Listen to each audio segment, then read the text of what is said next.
capítulo 3, do verso 1 ao verso 7 e também o verso 12.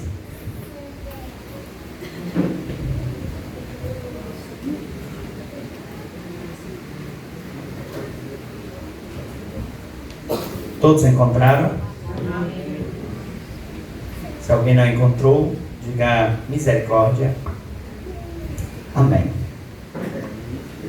Juízes capítulo 3, a partir do verso 1, diz assim: são estas as nações que o Senhor deixou para pôr à prova todos os israelitas que não tinham visto nenhuma das guerras em Canaã. Fez isso apenas para treinar na guerra os descendentes dos israelitas, pois não tinham tido a experiência anterior de combate. Os 5 governantes dos filisteus, todos os cananeus, os sidônios e os heveus que viviam nos montes do Líbano, desde o monte Baal-Hermon até Lebo-Hamate. Essas nações foram deixadas para que, por elas, os israelitas fossem postos à prova, se obedeceriam aos mandamentos que o Senhor dera aos seus antepassados por meio de Moisés. Os israelitas viviam entre os cananeus, os hititas, os amorreus, os fereceus, os heveus e os jebuseus. Tomaram as filhas deles em casamento e deram suas filhas aos filhos deles, e prestaram culto aos deuses deles. Os israelitas fizeram o que o Senhor reprova, pois se esqueceram do Senhor, o seu Deus, e prestaram culto aos Balaíns e a Assaré. Verso 12. Mais uma vez, os israelitas fizeram o que o Senhor reprova, e por isso o Senhor deu a Eglon, rei de Moabe, poder sobre Israel. Amém? Pai, eu te peço que nessa noite o teu Espírito possa nos tomar por misericórdia, Pai, e que venha a tua palavra nos alcançar por mais uma vez. Que não seja, Senhor, a minha pessoa neste lugar a ministrar palavras de mim mesmo, mas que seja eu trazendo a palavra por meio do teu Espírito, Senhor. Aquilo que o Senhor quer falar, aquilo que o Senhor quer ministrar às nossas vidas, aquilo que o Senhor quer alcançar em nossos corações, uma vez que o Senhor nos conhece, o Senhor sabe de nossas vidas por inteiro, Pai. Aquilo que nem sabemos, o Senhor já conhece todas. Deus, fala conosco. Nós te oramos em nome de Jesus. Amém. Eu queria que nós pudéssemos hoje refletir um pouco no capítulo 3. Você pode manter sua Bíblia aberta neste capítulo, porque nós vamos discorrer um pouco sobre 3 personagens que aparecem neste capítulo: Otoniel, Eude e também ao terceiro nome, que agora me foge o nome, Sangar. Nós vamos conversar um pouco sobre estes homens de Deus.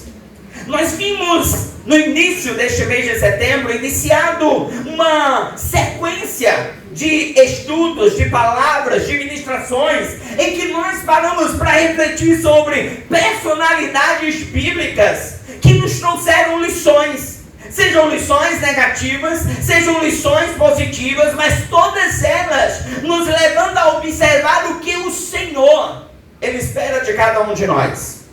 E quando me foi colocado diante de todas essas porções e textos bíblicos, me recaiu falar sobre Eude. Mas o Senhor me fazendo estudar este capítulo, me fez pensar em refletirmos sobre os 3 que aqui apresentam. O contexto que esse momento é descrito, ele é apresentado num pós-momento de conquista da terra prometida. O povo já havia vindo daquele percurso em que estiveram escravos no Egito, foram libertos por meio de Moisés, caminharam 40 anos ali no meio do deserto, chegaram diante do Jordão, a liderança sai das mãos de Moisés, passa Josué a liderar, a atravessam o Jordão e agora começam a conquistar a terra que Deus havia incumbido ao povo. Mas esse é o momento em que Josué, agora já idoso, já prestes a estar em óbito, Deus começa a instituir juízes sobre a terra. E esses juízes, eles eram incumbidos com que tarefa? A tarefa dos juízes era guiar o povo, era levar o povo a conquistar, era levar o povo a ver daquilo que era necessário, tomadas de decisão, e eles tinham essa tarefa de tomar decisões que estivessem em acordo com a vontade do Senhor. Josué morre, e agora os juízes têm uma tarefa de guiar o povo. Os juízes agora têm uma tarefa de manter acesa a chama do que Moisés e do que Josué haviam trazido ao povo de Israel. Eles agora estão em uma tarefa contínua de conquista dos povos, conquista das terras.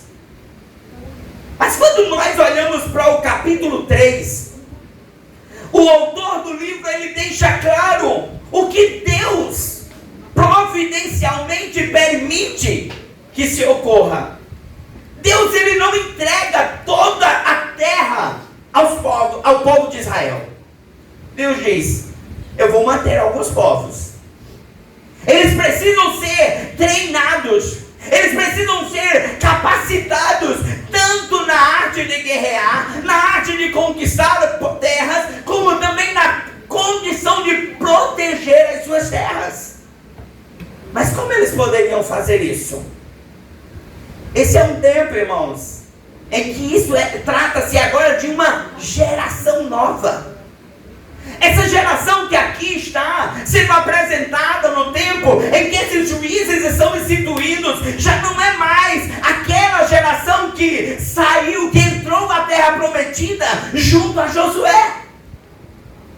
Já são os filhos, os netos daquele povo. E providencialmente Deus deixa eu deixar esse povo no meio de povos que ainda precisam ser conquistados, porque eles precisam ser provados também na sua fidelidade para com Deus. Mas quando esse povo é deixado, irmãos, nessa condição de povos diferentes,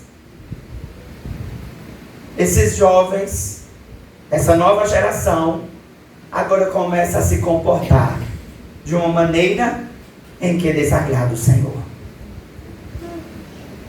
Quando a gente pensa, irmão, sobre se envolver no pecado, se envolver em coisas que desagradam o nosso Deus, por muitas vezes parece que eu apenas caí no pecado, caí de paraquedas, e agora eu estou pecando, caí em condições adversas e agora estou errando.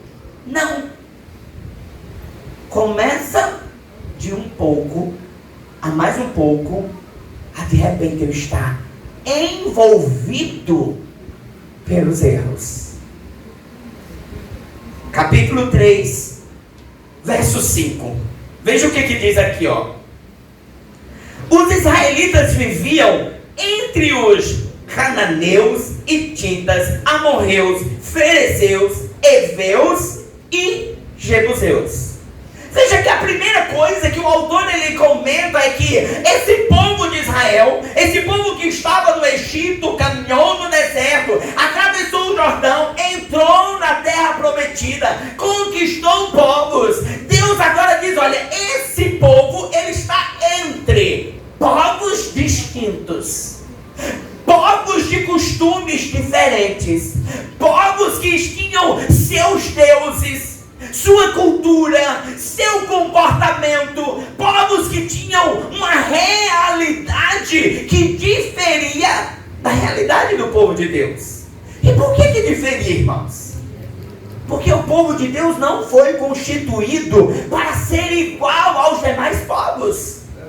O povo de Deus havia sido constituído para que a glória do Senhor pudesse ser notada onde chegasse. Mas agora eles estão no meio daquele povo, e aí o verso 6 diz: esse povo agora tomou das filhas desses povos estranhos e começou agora a casar-se com elas. Agora as filhas dos israelitas eram entregues aos filhos dos povos estranhos para que elas casassem com eles. Irmãos, a palavra ela tem um texto, não vou me trazer aqui à memória a referência exata, mas ele diz que não é possível que caminhos diferentes tenham comunhão. E ele diz que não há condições de que luz pactue de trevas. Às vezes a gente tem uma ideia de se pensar assim: ah, mas isso é besteira, isso é uma coisinha ou outra. Mas a ruína desse povo começou justamente pela comunhão com trevas. Comunhão com povos que não pactuavam da mesma fé. Comunhão com povos que não partilhavam de mesmos mandamentos. Compartilhar com pessoas que não tinham mesmos direcionamentos, que não tinham mesmos comportamentos. E ele diz: esse povo agora se envolveu com povos estranhos. E agora o verso 7 diz: e esses israelitas agora fizeram o que o Senhor reprovava. Eu queria que nós pudéssemos pensar nesse momento sobre este ponto, irmãos. A gente começa um relacionamento com pensamentos diferentes, e vamos tentar numa condição mais prática para o nosso entendimento. Se você une um engenheiro com um médico para cuidar de um doente, por mais que esse médico conheça, vai ser fácil isso? Não vai. Porque os argumentos são diferentes. Eu estou acompanhando uma série, a série é O Residente, e é assim, coisa de hospital.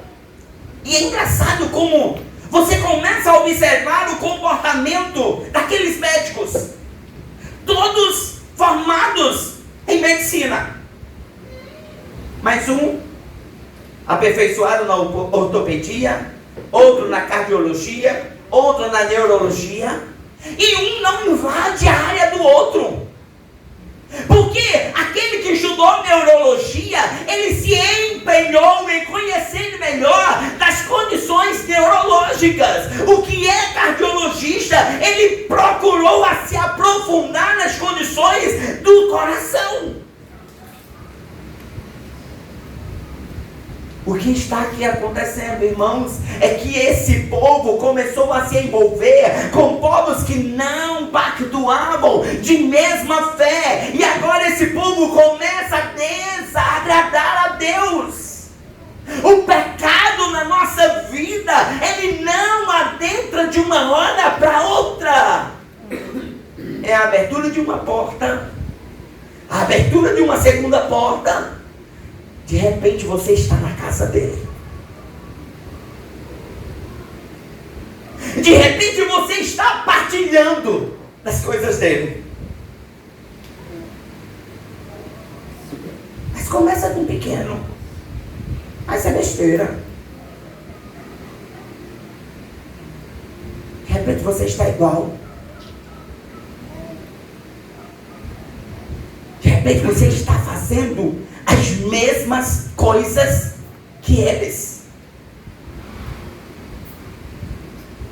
Deus havia permitido que Israel estivesse no meio de povos estranhos para que eles pudessem mostrar que eles manteriam seu compromisso com Deus.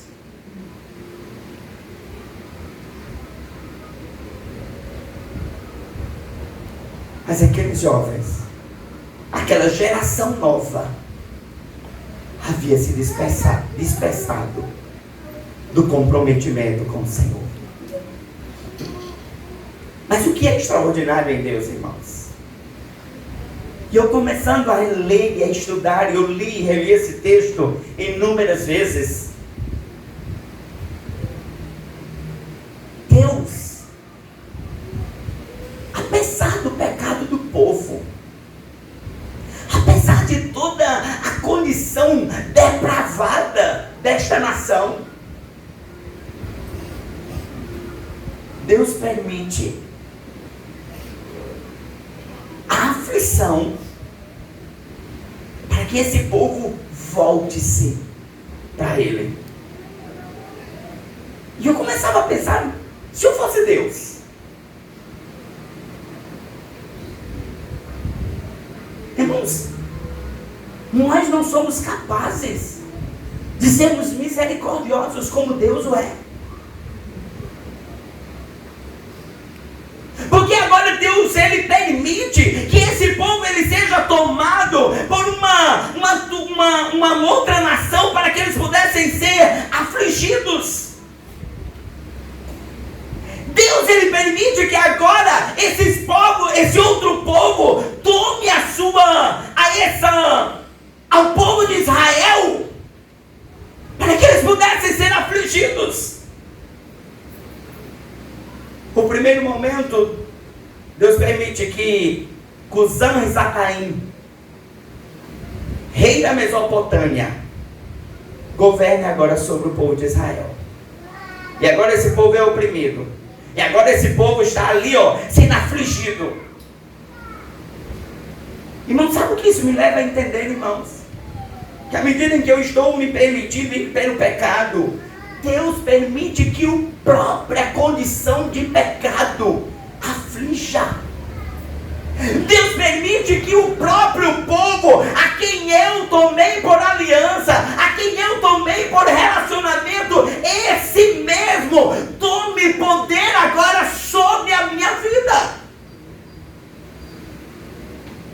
O povo de Israel havia feito alianças, e agora essas alianças era quem estava sobre eles. E pasmem, porque Deus deixou, porque Deus assim o quis. E agora esse povo começa a quê? A orar. Esse povo agora começa a se lembrar de Deus.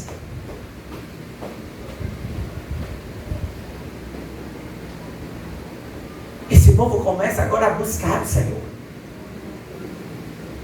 E aí Deus levanta o primeiro homem, Otoniel, onde Deus ele diz para ir, para poder livrar o povo. Otoniel, tomado por uma ousadia pela presença do Senhor, ele agora assume a liderança daquele povo, e isso me chama a atenção de que ele precisava ser temente a Deus.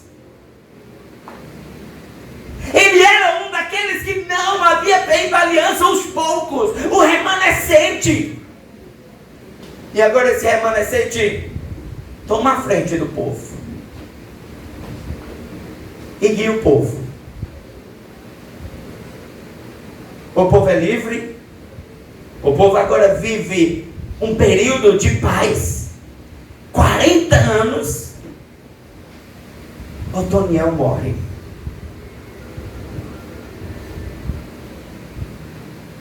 Otoniel morre. E agora o povo começa o quê? A voltar a pecar. A voltar a fazer o que não agrada a Deus. O povo começa agora a fazer o que não é reto, o que não é reto. Deus permite então que esse povo seja novamente dominado.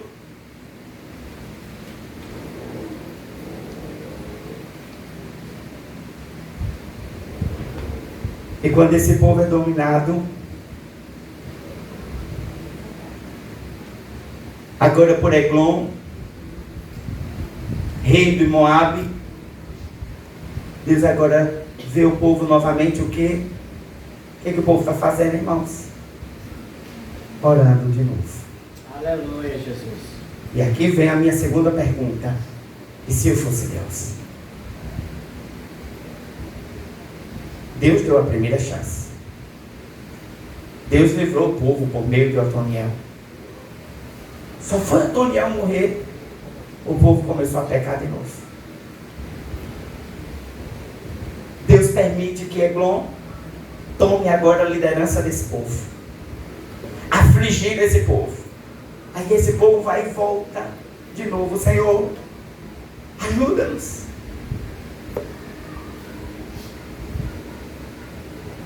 Deus levanta Eude. Agora Deus levanta um homem improvável. Eude, ele é conhecido como juiz canhoto. Não era uma condição favorável. Não era uma condição de homem que pudesse ser a mais apropriada. Aí Deus usa aquele homem, um benjamita, que era canhoto, que não tinha as mesmas habilidades dos demais povos. Mas o Senhor levanta Eude com uma estratégia fantástica. Eude é levado para, é incumbido da tarefa de ir levar todos os tributos até o rei Eglon, em Moabe. E Eude vai. Só que o que Deus ele faz, irmãos? Eude ele vai monta uma, como se fosse uma pequena espada, uma faca, e coloca agora aqui, ó, do lado direito. Por que ele faz isso? Porque era natural que os guerreiros não fossem canhotos, eles fossem destros. As suas armas normalmente ficavam do lado esquerdo, porque isso facilitava pegar a arma e ir para a guerra. Ele era canhoto, a arma do lado oposto. Aonde foram que eles revistaram? Do lado direito. Ou melhor, esquerdo. Não tinha arma. Ele entra, fala com o rei, sai voltando. Quando volta, chega a um determinado ponto, lá junto aos altares de Balaim, ele manda o povo seguir e ele volta ao rei. Ele agora volta e diz: eu quero ter um particular com o rei. E o rei atende.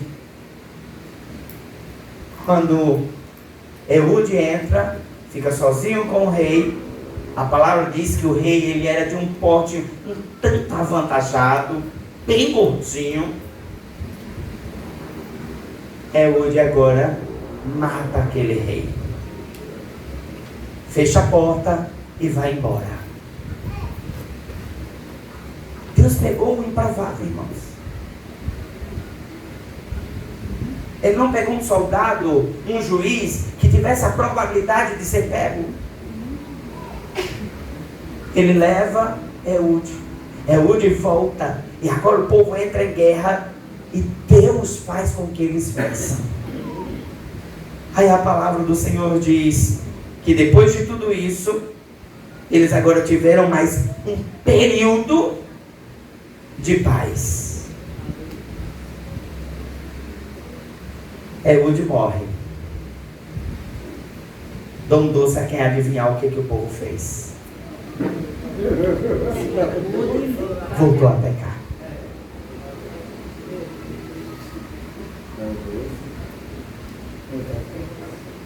Voltou a pecar. E agora Deus levanta como juiz Sangar. Sangar agora, tomado pela presença do Senhor, entra em guerra. E o que Sangar usa? Sangar ele não usa as mesmas ferramentas de um soldado. Ele usa as ferramentas que possivelmente ele tinha conhecimento. Uma junta de bois e uma aguilhada de bois. Instrumentos da agricultura. Não é uma espada. Ele pega aqueles instrumentos, sai à guerra e toma de volta a liderança do povo de Israel. Irmãos, e aí diante de tudo isso, e é onde eu quero chegar nessa noite. O povo peca. E isso era rotineiro. O povo se arrepende. Era rotineiro. O povo levanta homens. Rotineiro. Mas o que eu queria chamar a atenção nessa noite, irmãos? No meio de um povo que peca, que é temado pela opressão, existiam homens remanescentes. Glória. Quando eu começava a estudar esse texto, irmãos, eu começava a me dar conta que Deus sempre encontrava alguém que manteve sua fidelidade ao Senhor. Deus não estava levantando homens aleatórios. Deus não estava levantando homens em condições distintas, mas Ele estava levantando homens que no meio daquele contexto de pecado se mantiveram firmes. Aleluia, Jesus. Homens diferentes, homens de particularidades diferentes, homens de comportamentos diferentes. Deus perguntou ao Otoniel que a palavra não faz menção ao que ele era, ao que ele fazia. Ele era apenas um homem destemido diante do Senhor. Depois ele pega a Eude, um homem canhoto. Por fim, ele pega um possível agricultor. Mas o que tinha de igual nos três? Eles temiam a Deus. O que tinha de igual com eles três? Eles não se permitiram assumir o mesmo comportamento do todo mundo está fazendo. E a pergunta, irmãos, é sobre você. Nós estamos no meio de uma geração perversa. Nós estamos no meio de uma igreja que por muitas vezes tem assumido alianças com esse tempo, com este século.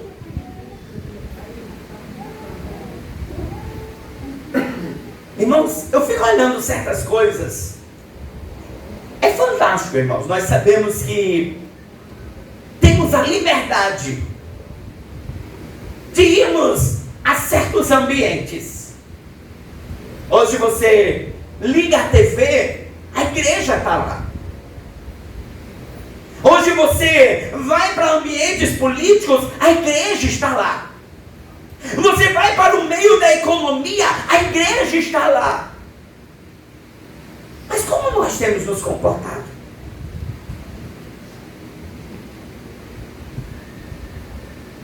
Porque há pouco eu me dou conta que em um programa de música da Rede Globo, passou o cantor travestido, passou o cantor de religiões africanas, passou cantores que cantavam músicas que defamavam o corpo da mulher. Aí de repente tem um cristão. Será que nós não estamos fazendo alianças? Será que nós não estamos assumindo alianças com aqueles que não pactuam da mesma fé? Será que nós não estamos sendo como essa geração de Israel, que deveria ser o reflexo da glória de Deus, mas decidiu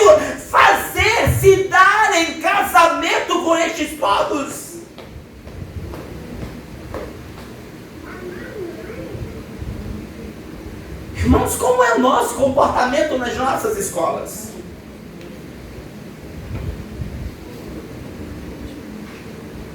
Como é o comportamento dos nossos jovens nas escolas?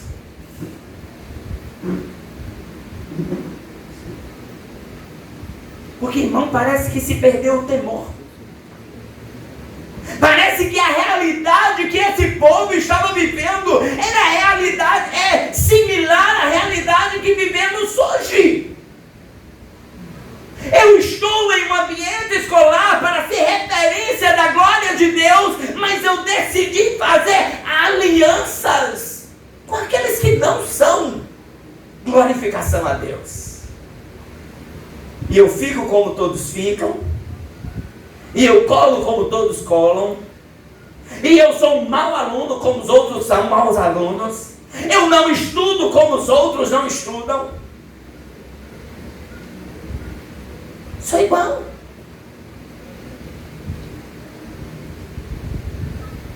Nós vamos a uma academia, nessa academia está ali todo mundo fazendo as suas atividades físicas, e você chega ali, irmãos, é uma depravação, porque as roupas, elas são chamativas.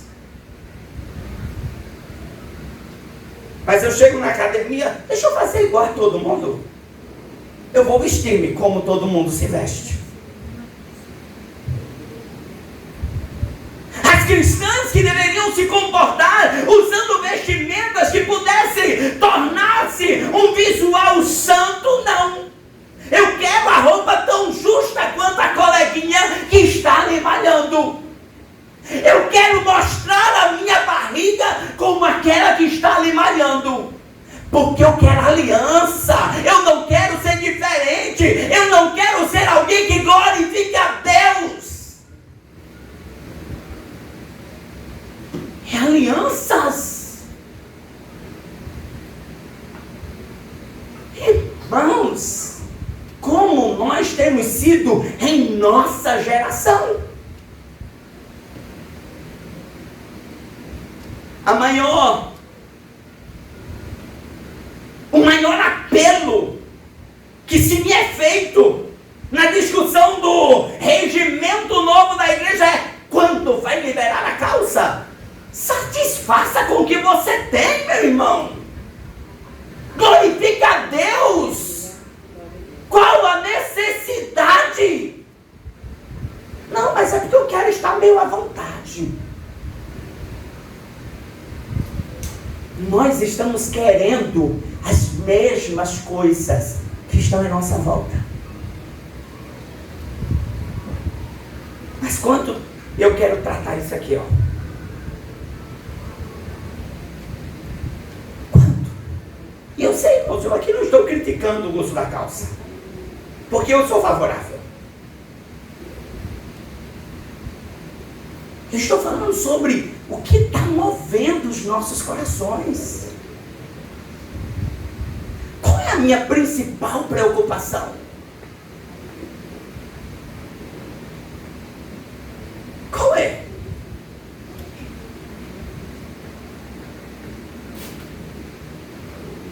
Eu estou preocupado sobre, porque fulaninho, porque ciclaninho é assim. Otoniel, Eude, Sangá foram homens que decidiram: não vou seguir a rota que os outros estão seguindo.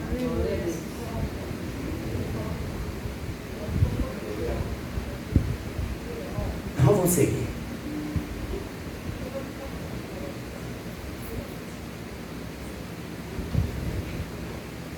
Irmãos, a palavra do Senhor diz que nós devíamos ser santos, como Deus é santo. Nós devemos ser santos como Deus é santo. Mas nós estamos vivendo uma realidade em que a geração que nós estamos inseridos, essa geração é a que eu estou, a que você está, é uma geração que decidiu: não, eu estou no tudo bem, tanto faz.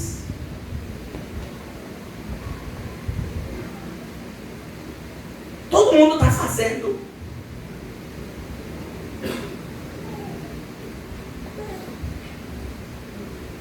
Ou será que nós queremos ser um desses encontrados pelo Senhor para guiar o povo?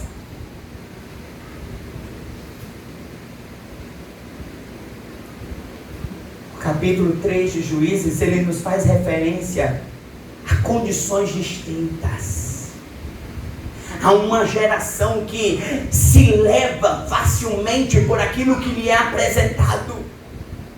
Há uma geração que estava ali, enquanto Otoniel estava ali com eles, enquanto Otoniel estava ali chamando a atenção, ei, vem cá, desse jeito, faça assim, estava ali fazendo, mas só foi o tempo de Otoniel falecer, que esse povo agora, estou perdido, eu não sei mais como andar, eu não sei mais como fazer. Eude aparece, guia o povo, morre, esse povo se encontra novamente dizendo, não sei andar com o Senhor.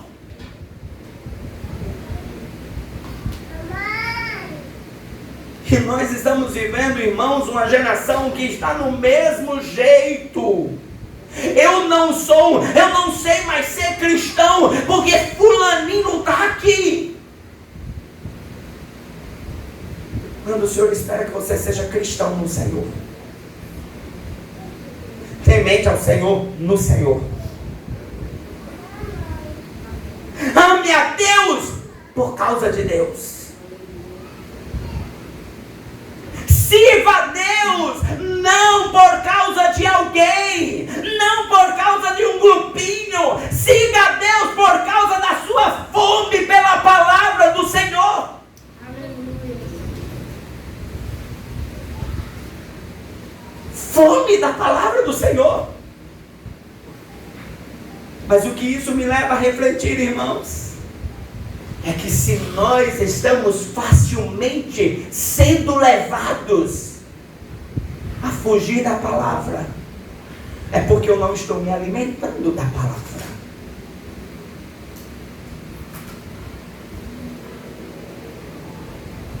Por que os nossos jovens querem a última moda? Porque não amam a palavra. Porque se estivesse gostando da palavra, não tinha tempo para olhar para a moda.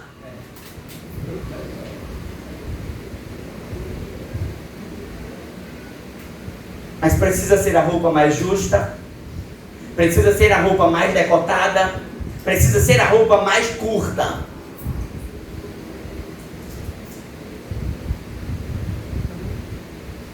Infelizmente, irmãos, é a nossa geração de cristãos.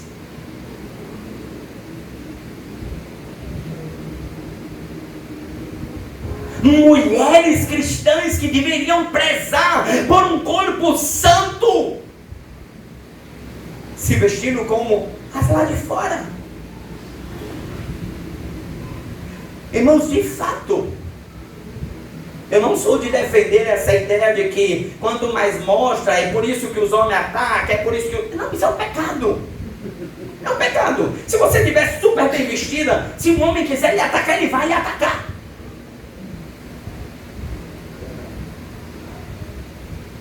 Mas quando eu olho para uma mulher que está ali, se vestindo da forma mais distinta, eu vou olhar diferente. O respeito é diferente.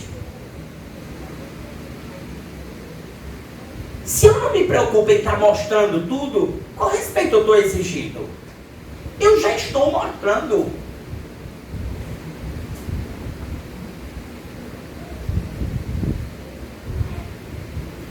Se eu visto a roupa que define todas as curvas do meu corpo, eu já estou mostrando.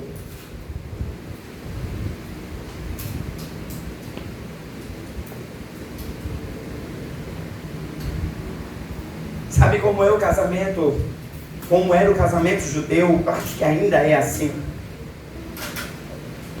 Quando a moça ela era entregue ao rapaz, ela era separada. O rapaz não via, não. Não tinha essa tradição que a gente tem aqui no Brasil, em que você vai para a casa da jovem e você senta ali com ela, namora, beija, abraça. Não. Ela dia do casamento pós-conclusão, porque ela vai coberta. Mas sabe o que temos hoje? Jovens, homens e mulheres, se dando antes que o casamento aconteça.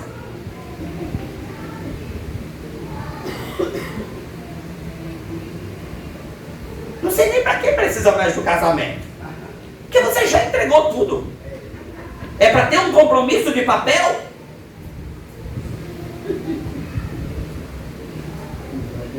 Mas por que, irmãos? Porque não vigiamos, porque não nos debruçamos na palavra. E aí começa a que nós venhamos sentir a necessidade de ser igual ao mundo.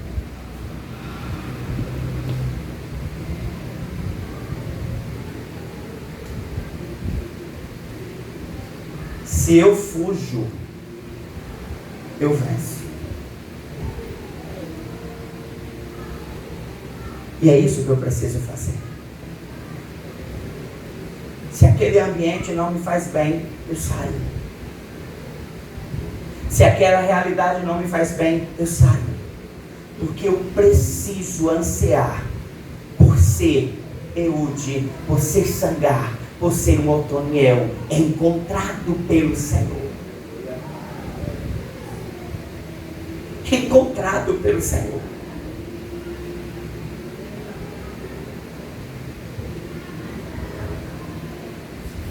Irmãos, tem muitas coisas que gostaríamos que fosse diferente. Mas tem uma que não pode ser diferente. É o meu compromisso com os mandamentos de Deus. É o meu compromisso com os mandamentos de Deus.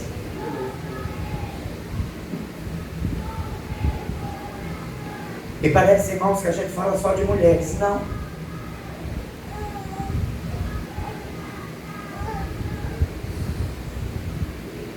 Homens que não conseguem estar diante do seu carro e refrear o seu olhar quando vê mulheres seminuas na rua. Aí eu estou só olhando. Para que você está olhando? Existe até uma história. Você vigia. Mulheres vigiem. Não, eu sento na TV e mostro para o meu marido. Eu mostro para ele. Olha que mulher bonita.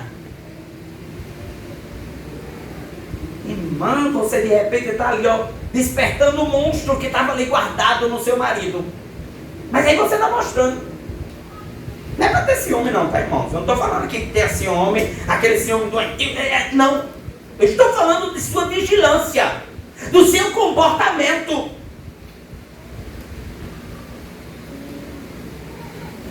Você conhece quem é o seu marido. Você conhece quem é a sua esposa. Não, eu vou mostrar. Não, a gente fala junto. Vocês falam junto. Mas ele pensa sozinho depois.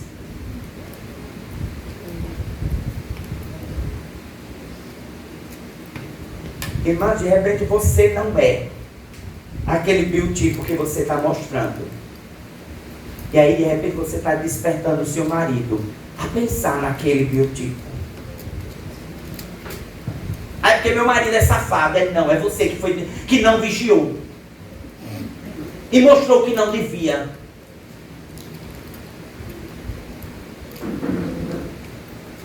Nós precisamos parar, irmãos, e entender que nossa vida é movida por ser referência da glória de Deus. Referência da glória de Deus. Estamos gastando nossos dias com picuinhas, com besteiróis, mas nós estamos gastando tempo em refletir da palavra.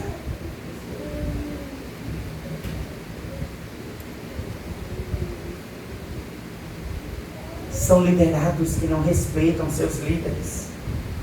São filhos que não respeitam seus pais. Hoje não adianta o pai olhar para o filho, ele nem está aí. Porque você não deu limite para o seu filho.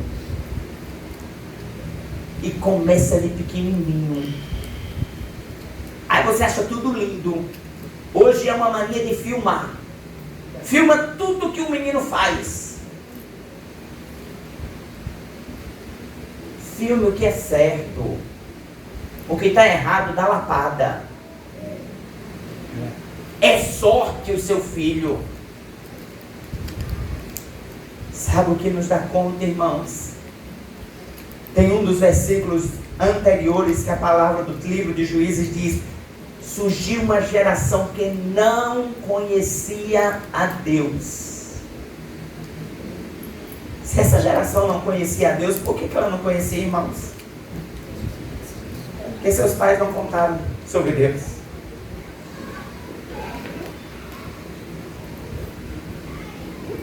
Eu fico pasmo, irmãos, de crianças que os pais nunca deram uma Bíblia.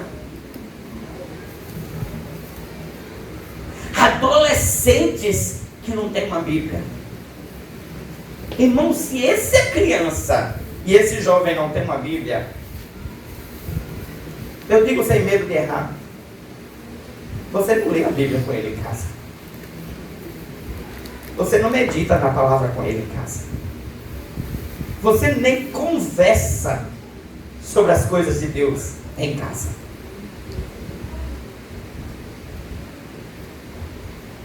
Irmãos, o temor começa por ouvir, por meditar, por refletir sobre a palavra. Por refletir sobre a palavra.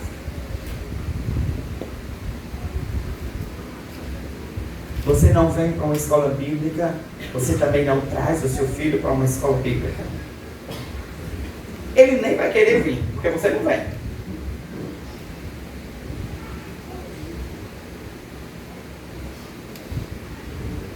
Essa é a geração que conhece Deus. Eu venho de uma geração, irmãos, em que nós crianças estávamos na igreja todos os cultos. A Nádia ali da minha geração, ela não é velha, ela é jovem como eu. Mas a gente estava na igreja. A Nilda, a gente estava na igreja. Mas e hoje?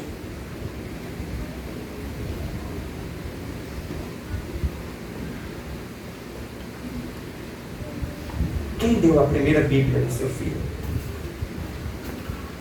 Não precisa responder para mim, não.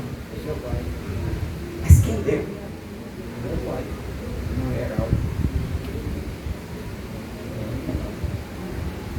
Sabe, irmãos, nós precisamos pensar sobre nós, como líderes, como pais, como maridos, como esposas, como filhos. Como cristãos, quem somos nós? Que geração nós somos? Que influência eu tenho gerado? Em um tempo em que essa nova função de influenciadores deveria ser algo já evidente na igreja, o que nós estamos influenciando?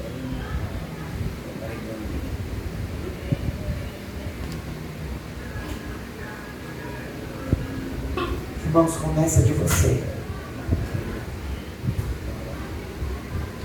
Começa na sua casa. Seja você um Otoniel, um Erude. Seja você um Sangar.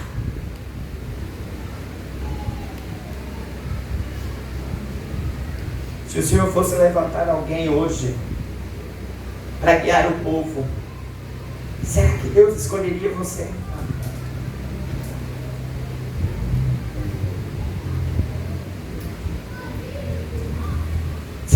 escolheria Pedro? Será que Deus escolheria Nádia? Será que Deus escolheria Neide? Eu preciso olhar para dentro de mim mesmo.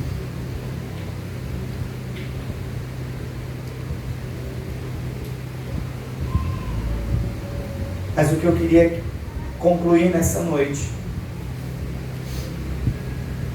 diante de todas essas coisas que nós refletimos, 3 motivos de oração cabe a nós. A nossa primeira oração precisa ser por arrependimento e perdão. Olhar para nós. Não estou mandando você olhar para o seu vizinho. Porque é tão fácil, irmãos, olharmos para o nosso irmão e dizer: meu irmão precisava ser assim, ele devia se comportar assim, ele devia fazer assim, ele devia. Se olhar para você.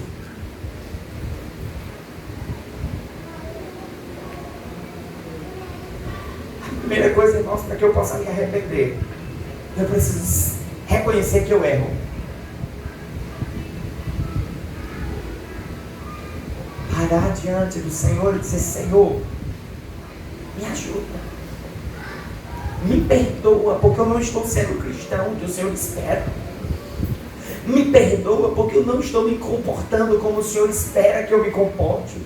Me perdoa, Senhor, porque eu não estou sendo o melhor filho, o melhor esposo, eu não estou sendo o melhor profissional, estou sendo o melhor estudante. Me perdoa.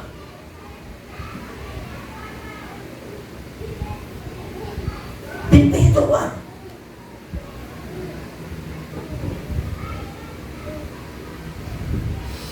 Olhar para o Senhor e dizer: Senhor, eu preciso ser melhorado.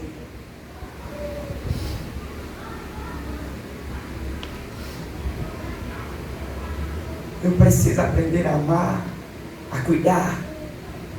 Eu preciso, Senhor, aprender.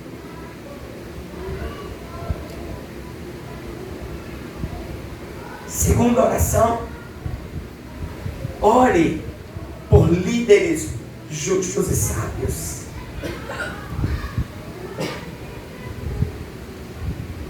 Aquele povo, irmãos, certamente tinham lideranças das mais diversas.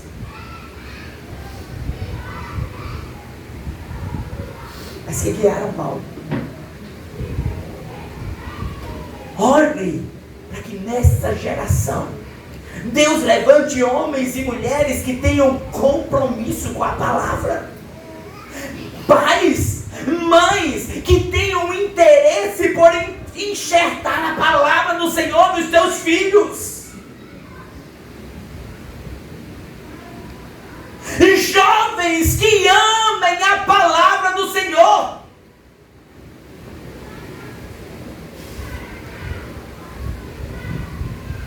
Essa semana, irmãos, eu fiquei emocionado. Um vídeo de uma adolescente de 11 aninhos, filha da pastora Thalita, ministrando aos adolescentes da sua igreja e falando com ousadia das coisas do Senhor.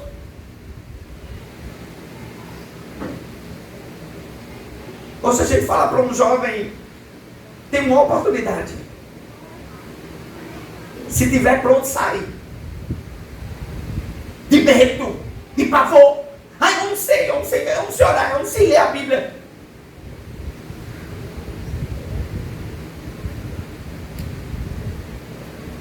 Uma adolescente de 11 anos.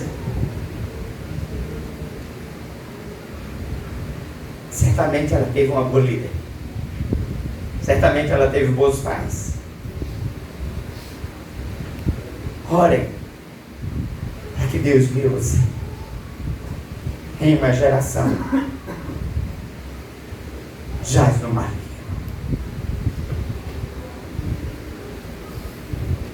Ore. Não se conforme em ser um cristão de cadeira. Não se conforme Uma liderança de jovens, vai ali, por favor. Os 3. Não se conforme em ser um cristão de cadeira.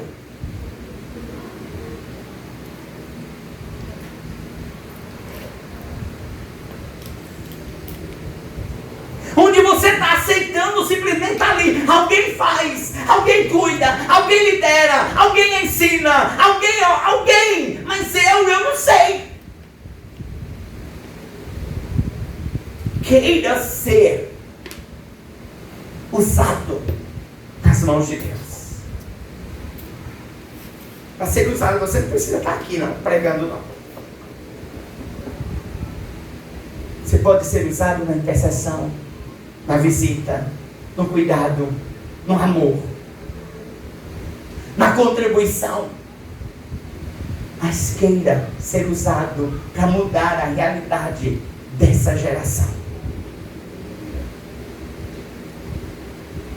Não queira ser contado na história por uma geração que não conheceu a Deus, uma geração que não amou a Deus, uma geração que não se entregou às coisas do Senhor. Queira ser reconhecido por uma geração que fez a diferença onde ela se encontrava. Aleluia.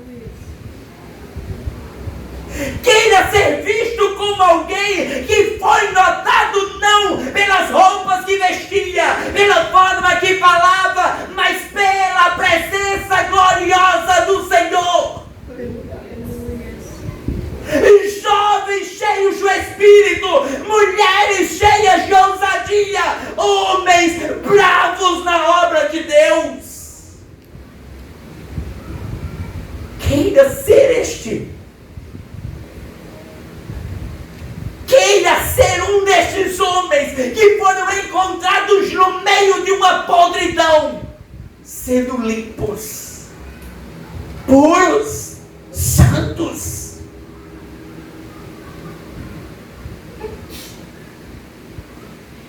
Ser encontrados, irmãos. Ser encontrados. Tem uma das coisas que mas eu amo. Misericórdia, agora eu vou. Mas eu amo a concluir essa ministração dessa noite.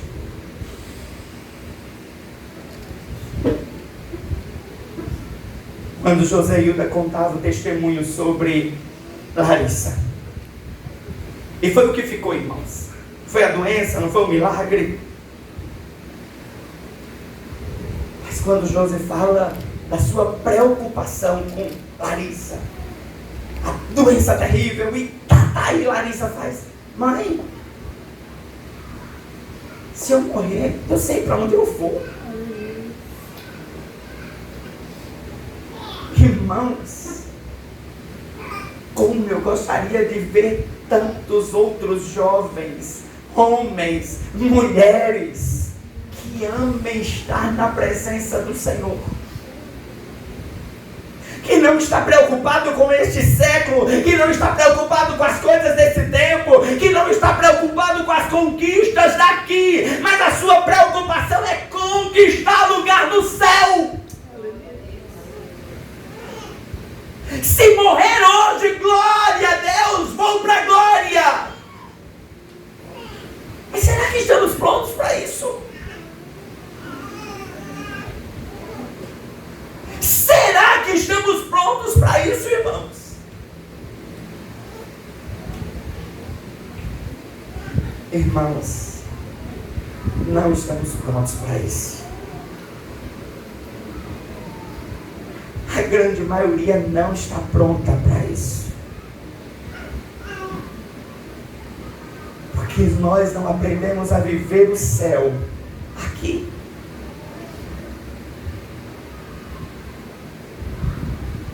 O céu não começa quando você for para o céu. O céu começa aqui.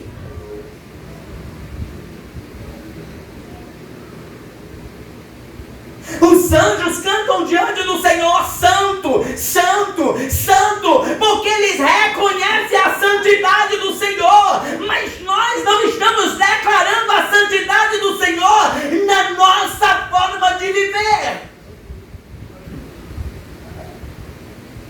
louvor das nossas bocas?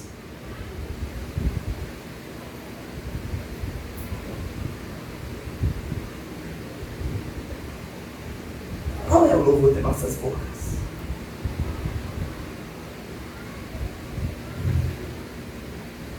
Nossas crianças hoje sabem o que é um monte de porcariazinha que tem no YouTube. E você não está nem aí, porque você deixa ela assistir. Mas pergunta se ela sabe uma canção do 3 Palavrinhas, de Aline Barros e as crianças. Veja se ela consegue ficar diante do celular ouvindo Ana Paula junto com as crianças. Não consegue, porque você não habituou ela às coisas do Senhor. Estamos nos adequando a esse tempo, irmãos. Estamos nos adequando a esse tempo. Eu posso testemunhar sobre Maria Luísa, uma criança, mas que já se chegou na casa dela e não se preocupou em ser, não, eu sou a cuidadora. Encontrou campo de evangelismo cuidando. Uma criança não cristã ainda, mas que ama a palavra de Deus. Seu filho ama a palavra de Deus. A minha pergunta, irmãos, você ama a palavra de Deus? Você ama a palavra de Deus? Hoje nós tivemos a EBD especial, irmãos. Não estava o dízimo da igreja. Quase 2 horas de palavra. Mas a gente aqui, ansiando por mais.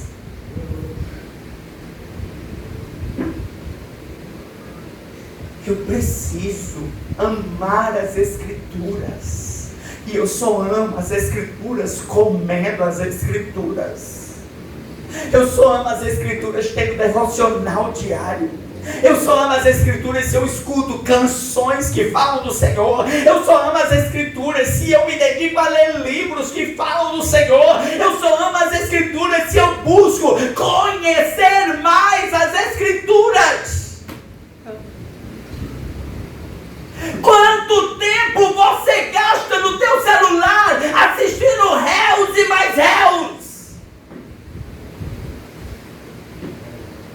Ah, mas eu escuto réus cristãos. Não, irmãos, mistura tudo. Mistura tudo.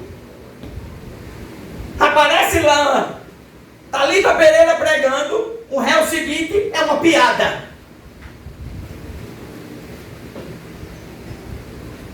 Sabe o que eu me alimento?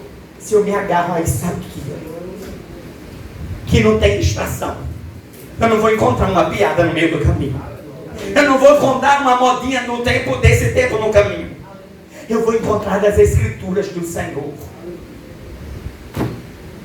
Eu preciso amar as Escrituras.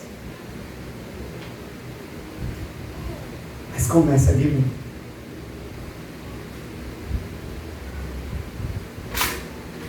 Começa de mim.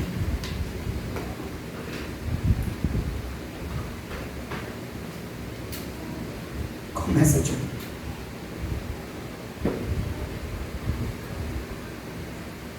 Começa de mim.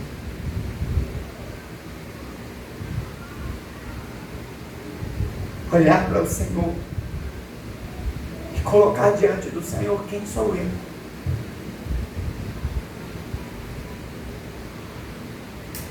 Colocar diante do Senhor como eu tenho feito. Quem Isaac é no trabalho. Quem Isaac é no curso que ele faz. Quem Isaac é nas relações que ele se está inserido. Quem Isaac é na igreja. Quem Isaac é na sua casa. Quem Isaac é. Quanto Isaac influencia, quanto Isaac faz para que outros amem a palavra, quanto Isaac faz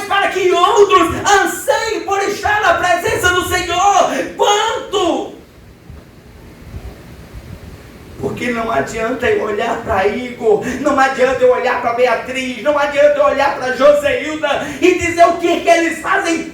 Eu sou responsável pelo que eu faço.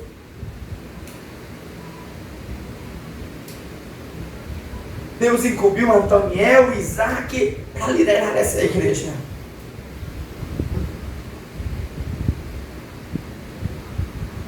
Mas é ali, cada um fazendo o seu. Antoniel foi um homem de Deus, mas morreu, e o que aconteceu? O povo foi se desviando. Culpa dele? Reude, homem de Deus, morreu, o povo começou a distanciar. Culpa dele? A culpa é nossa, irmãos.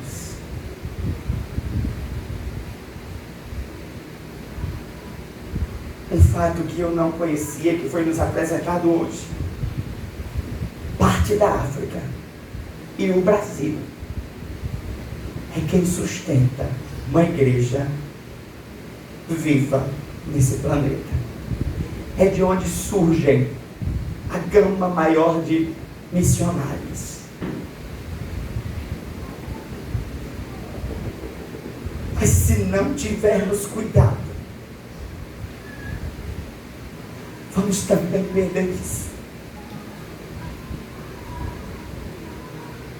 Se não vigiarmos, a geração que nós estamos construindo, os nossos filhos, os nossos jovens, não conhecerão a Deus. Se não vigiarmos, os nossos filhos, os nossos sobrinhos, os nossos netos, não saberão quem é Deus. Começa do pouquinho. Do vídeo que você deixou seu filho assistir, do jogo que ele permitiu jogar. Começa do pouquinho, aquela amizade que você não está vendo problema nenhum. O teu filho está errando e você não exorta, você não castiga.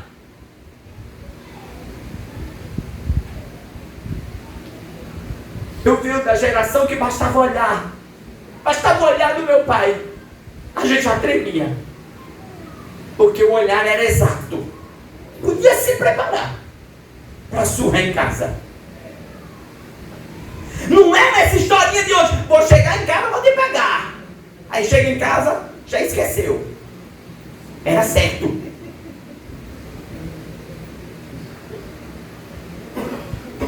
Tá aí, Igor, que ainda tem mamãe que é assim. Mas quem são os filhos de hoje? Ameaças vazias. Nós precisamos amar a palavra, irmãos. Nós precisamos amar a palavra. Nós precisamos amar a palavra.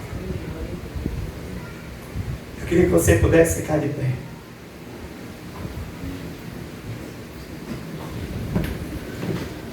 Essa palavra ardeu tanto no meu coração, irmãos. E certamente eu falaria horas.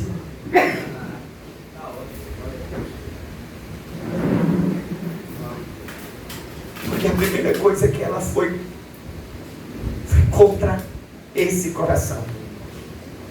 Sobre quanto essa pessoa está fazendo. Você pode olhar para a pessoa que está aí do teu lado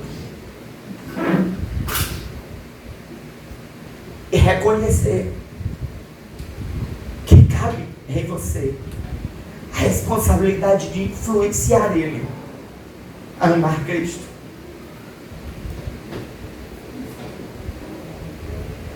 Influenciar ele a amar Cristo. Amar Cristo.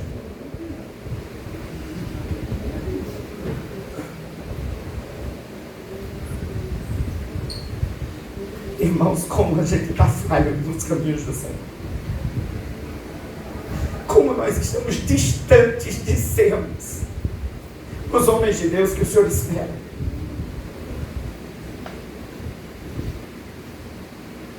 preciso amar a palavra.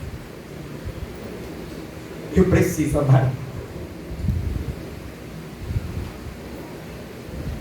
Você pode fechar os seus olhos no seu lugar.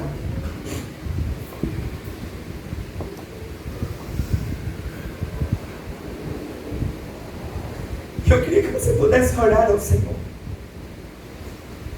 não esperando que eu ore por você, mas que você pudesse rasgar o teu coração diante do Senhor e que você pudesse pedir a Deus misericórdia. Deus, tem misericórdia de nós, Senhor.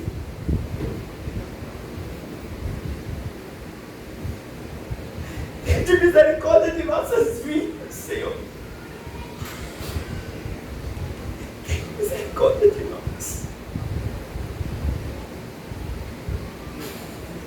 Oh, Deus.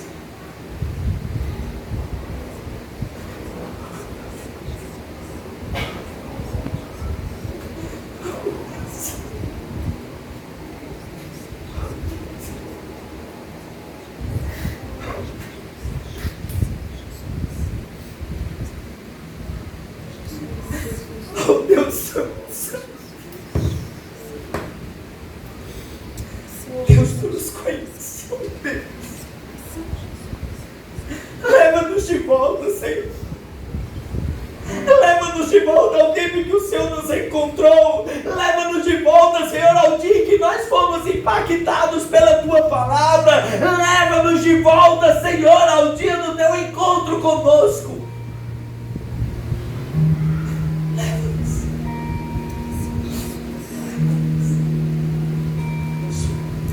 Leva-nos, Senhor. Não queremos continuar como estamos. Não queremos ser o mesmo, Senhor. Oh, Deus. Faz de nós, Senhor, melhores pais, melhores mães, melhores esposos, melhores esposas e filhos. Faz-te, Senhor. Oh, Deus. Oh, Deus.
Leva-nos de volta, Pai.